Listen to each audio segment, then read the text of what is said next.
ఒక ముస్లిం టీచర్ హిందూ విద్యార్థి డైరీలో తీసుకొని హోంవర్క్ ఇచ్చింది. ఏం హోంవర్క్ ఇచ్చింది? Religious matter, you cannot write that in the Hindu people books. No, that's not the right reading. Fateh reading Kalma is not homework for our kids. Kalma చదవాలి, కల్మా రాసుకుంటారా, కల్మా చదువుకుంటారా అని చెప్పేసి హోంవర్క్ ఇచ్చింది. మరి మొన్న అంటే ఉర్దూ. ఆ రోజు నేను చెప్పినారే నాయన ఇది స్టార్టింగ్ స్టేజ్, ఆ తర్వాత ఏం జరుగుతుందో మీకు తెలియదు. వీళ్ళకి పోలీసులు ఎట్లా ఏం చేయరు అని చెప్పేసి కర్ణసాగర్ హైకోర్టు అడ్వకేట్ మీ అందరికి తెలుసు, వారు ఆ స్కూల్ దగ్గరికి పోయి ఆ స్కూల్కి సంబంధించి మరి పోలీసు వాళ్ళు ఇప్పటిదాకా కూడా కంప్లైంట్ రేజ్ చేయలేదు, మేము కంప్లైంట్ ఇచ్చినా కూడా ఎందుకు అని చెప్పి మాట్లాడడానికి పోతే ఆయన అరెస్ట్ చేసింది. The police is working high-handedly. I have come here to question the police why no FIR is registered, why they are preventing people to go to school. They are unnecessary. My demand is to arrest the principal. స్వతహాగా కేవలం ఆ teacher లోపల ఉండేటువంటి బుద్ధి మాత్రమేనా ఇది? లేదు అంటే అక్కడ ఉండేటటువంటి విద్యార్థులకు నేర్పడం ద్వారా ఆమెకు ఎక్కడి నుంచి అయినా ఏమైనా వస్తుందా? మీరు ఇక్కడనే ఉంటారు కదా, మీరు మాత్రం మారకూడదు. పోనీ పోనీ పోనీ పోనీ అని అనుకోరు. ఏమైతుంది లాస్ట్? అందరికీ కట్ చేస్తారు. ఏ రకంగా జరగాలంటే ఫస్ట్ ఆఫ్ ఆల్ ఆ టీచర్కి సంబంధించినటువంటి ఫోన్ డేటా మరియు బ్యాంక్ డేటా, ఈ రెండు కూడా ఒకసారి పోలీసులు పూర్తి స్థాయిలో విచారణ జరపాలి. అలా తెలుసు, మనం పిల్లల్ని పట్టించుకోము, వాళ్ళు మాత్రం పిల్లల్ని పట్టించుకోము. నమస్తే, వెల్కమ్ టు రిఫ్లెక్షన్. నేను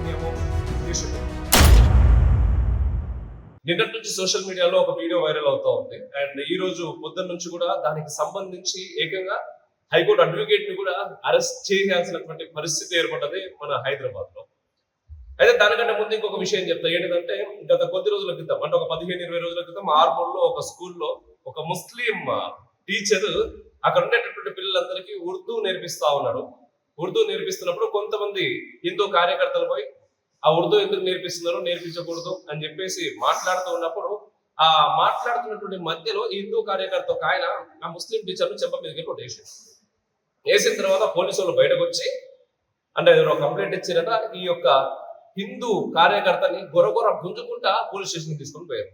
కట్ చేస్తే ఈ మధ్య కాలంలో మీరు చూస్తున్న నిన్న ఆటో మీద ఏదో చిన్న కొటేషన్ పెట్టుకున్నాడని చెప్పేసి ఎవరో ముస్లిం అతను పోలీసుకు ఫోన్ చేసి చెప్పగానే పోలీసు ఆయన సుమోటోగా దాన్ని తీసుకొని ఆ ఆటో డ్రైవర్ కు ఫోన్ చేసి బెదిరించుడు. అసలు హైదరాబాద్ ఇట్లాంటి రూల్స్ ఉంటాయి, హైదరాబాద్ ఇట్లా నడవద్దు ఆటోలో అని చెప్పేసి ముచ్చట్లు పెట్టినాడు.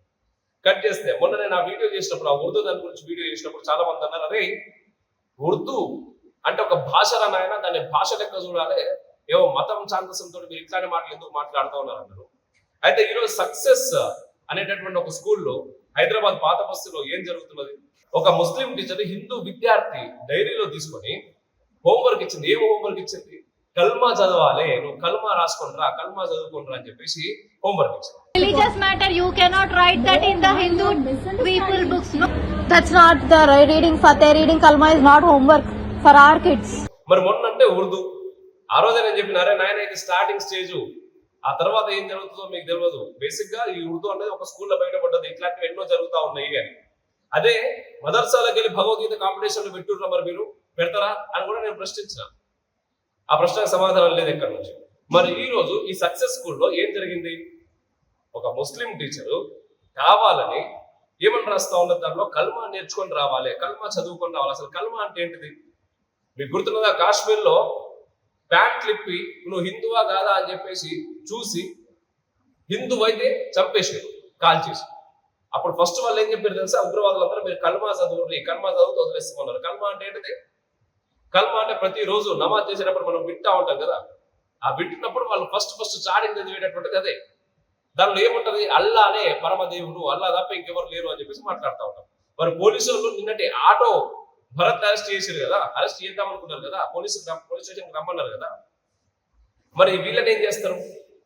వీళ్ళని పోలీసులు ఎట్లా ఏం చేయరు అని చెప్పేసి కర్ణసాగర్ హైకోర్టు అడ్వకేట్ మీ అందరికి తెలుసు, వారు ఆ స్కూల్ దగ్గరికి పోయి ఆ స్కూల్కి సంబంధించి మరి పోలీసు వాళ్ళు ఇప్పటిదాకా కూడా కంప్లైంట్ రేజ్ చేయలేదు, మేము కంప్లైంట్ ఇచ్చినా కూడా ఎందుకు అని చెప్పేసి మాట్లాడడానికి పోతే ఆయన అరెస్ట్ చేసింది.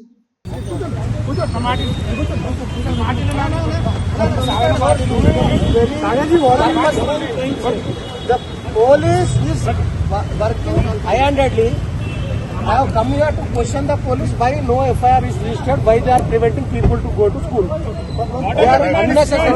My demand is to arrest the principal who is forcibly trying innocent minds to అడ్వకేట్లను అరెస్ట్ చేస్తా ఉన్నారు. అసలు ఎవరిని సంతృప్తి పరచడానికి ఇంత ప్రయత్నాలు చేస్తున్నారు? ఏం చేద్దాం అనుకుంటా ఉన్నారు? ఈ దేశం మొత్తం కేవలం ఇస్లాం మాత్రమే ఉండాలనుకుంటున్నారు. నిజంగా ఈరోజు ప్రభుత్వాలు ఆలోచించాలి.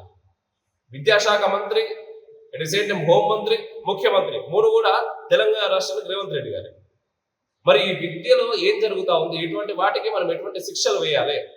నిజంగా చెప్పాలంటే ఒక స్కూల్లో ఖచ్చితంగా బలవంతంగా మతాన్ని రుద్దడం కరెక్టేనా?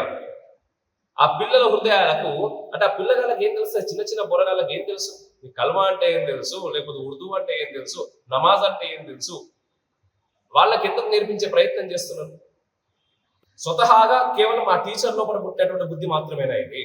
లేదు అంటే అక్కడ ఉండేటటువంటి విద్యార్థులకు నేర్పడం ద్వారా ఆమెకు ఎక్కడి నుంచైనా ఏమైనా వస్తుందా? నిజంగా ఇప్పుడు ఏ రకంగా జరగాలంటే ఫస్ట్ ఆఫ్ ఆల్ ఆ టీచర్కి సంబంధించినటువంటి ఫోన్ డేటా మరియు బ్యాంక్ డేటా ఈ రెండు కూడా ఒకసారి పోలీసులు పూర్తి స్థాయిలో విచారణ జరపాలి. ఆ అమ్మాయికి ఆ టీచర్కి ఫోన్లు ఎక్కడి నుంచి వస్తా ఉన్నాయి, ఫోన్ డేటా ఏంటిది, కాల్ లిస్ట్ ఏంటిది, మెసేజ్లు ఏంటి, వాట్సాప్ లో ఎవరితో మాట్లాడుతూ ఉన్నారు, at the same time emails ఏమి వస్తా ఉన్నాయి.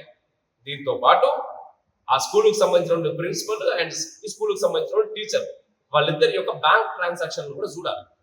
ఎందుకంటే ఎవరికి నాకు తెలిసి ఎవరు కూడా స్వతహాగా వాళ్ళకి సంబంధించినటువంటి విషయాలు ఇంతగానం అంటే ఒక స్కూల్ విషయానికి వచ్చేసరికి మనం ఏమనుకుంటా ఉంటాం, అందరూ వస్తుంటారు, అందరూ మాట్లాడుతూ ఉంటారు. భగవద్గీత ఎగ్జామ్ పెడతాము అంటే ఇంతకుముందు నేను మదర్సాలు కాదు, నార్మల్ ఎడ్యుకేషన్ ఉన్నటువంటి స్కూళ్ళలో కూడా సిబిఎస్ఈ ఇటువంటి చెప్తా ఉన్నారు కదా, ఈ స్కూళ్ళలో కూడా భగవద్గీత ఎగ్జామ్ పెట్టాలి అంటే ముఖ్యంగా పేరెంట్సే వస్తారు, టీచర్స్ వస్తారు అడ్డుపడ్డానికి.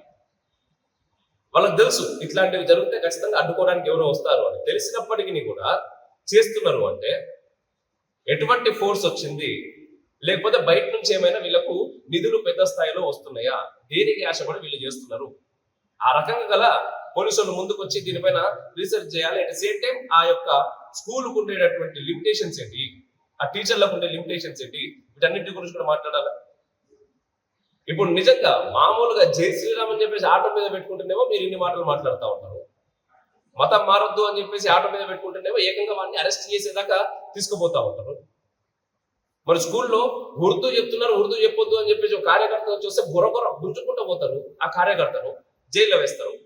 మరి ఈరోజు ఏకంగా కల్మా నేర్పిస్తా ఉన్నారు, నమాజ్ నేర్పిస్తా ఉన్నారు, బలవంతంగా పుస్తకాల్లో రాసిస్తా ఉన్నారు, మీరు హోంవర్క్ చేసుకొని రావాలని చెప్పేసి. ఆ తల్లిదండ్రులు, ఒక తల్లి చూసి మాట్లాడింది.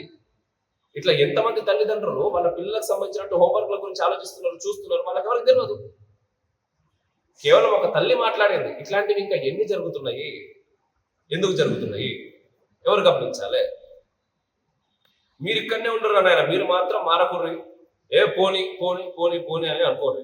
ఏమవుతుంది లాస్ట్ అందరికీ కట్ చేస్తారు. అప్పట్లో అనుకుంటా ఉంటే మనం ఏంటిది ఇప్పటికీ మాట్లాడుతూ ఉంటాం. ఛత్రపతి శివాజీ మహారాజ్ జయంతి వచ్చిందంటే ఛత్రపతి శివాజీ మహారాజే ఆ రోజులో లేకపోతే మన కాశీ ఉండకపోతుంటే, ద్వారకా ఉండకపోతుంటే, ఈ రోజు హిందూ అనేటువంటి మిగిలకపోతుంటే ప్రతి హిందువు కూడా సుంతి అవుతుండే, సుంతి చేస్తుండే అని చెప్పేసి మాట్లాడతాం. ఆ రోజు ఛత్రపతి శివాజీ మహారాజు ఉన్నాడు. ఛత్రపతి శివాజీ మహారాజే కాదు, మన ప్రతి ఇంట్లో ఒక ఛత్రపతి శివాజీ మహారాజు లాంటి వాళ్ళు ఉంటుండే కాబట్టి ఈ రోజు మనం అందరం కూడా హిందువులు లెక్క బ్రతుకుతున్నాం. ఈ రోజు యుద్ధం అనేది డైరెక్ట్ గా చేస్తలేదు, ఇండైరెక్ట్ గా చేస్తున్నారు.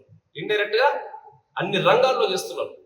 యూపీఎస్సీ దగ్గర నుంచి మొదలు పెడితే కాదేది కవిత కనర్గం అంటాం కదా, అట్లా కాదేది జిహాద్ కనర్గం అన్నట్టు అది లవ్ జిహాద్, అది ల్యాండ్ జిహాద్, అది హాలార్ మార్కెట్ ఉన్నది. చివరికి ఎడ్యుకేషన్ లో ఈ స్థాయిలో జరుగుతూ ఉన్నది. ఇంత పెద్ద స్థాయిలో జిహాద్, ఎడ్యుకేషన్ జిహాద్. ఎందుకంటే వాళ్ళకి తెలుసు మనం పిల్లల్ని పట్టించుకోము, వాళ్ళు మాత్రం పిల్లల్ని పట్టించుకుంటారు. మనం మన పిల్లలకు మన ధర్మం గురించి చెప్పాం. వాళ్ళు ఎప్పుడే కాదు, చివరికి స్కూళ్ళలో కూడా ఈ రకంగా పిల్లలకి వాళ్ళకి సంబంధించినటువంటి ఆచారాలను, వ్యవహారాలను, చివరికి కల్మాను, ఉర్దూను కూడా నేర్పించే ప్రయత్నం చాలా పెద్ద స్థాయిలో జరుగుతున్నది. అడ్డుకోవడానికి వెళ్ళినటువంటి ఏకంగా అడ్వకేట్లను కూడా అరెస్ట్ చేసి లోపలికి తీసుకుపోతా ఉన్నాం. ఎటు పోతున్నాం మనం, ఎవరు ఆలోచించాలి? జై హింద్, మేరా భారత్ మహాన్.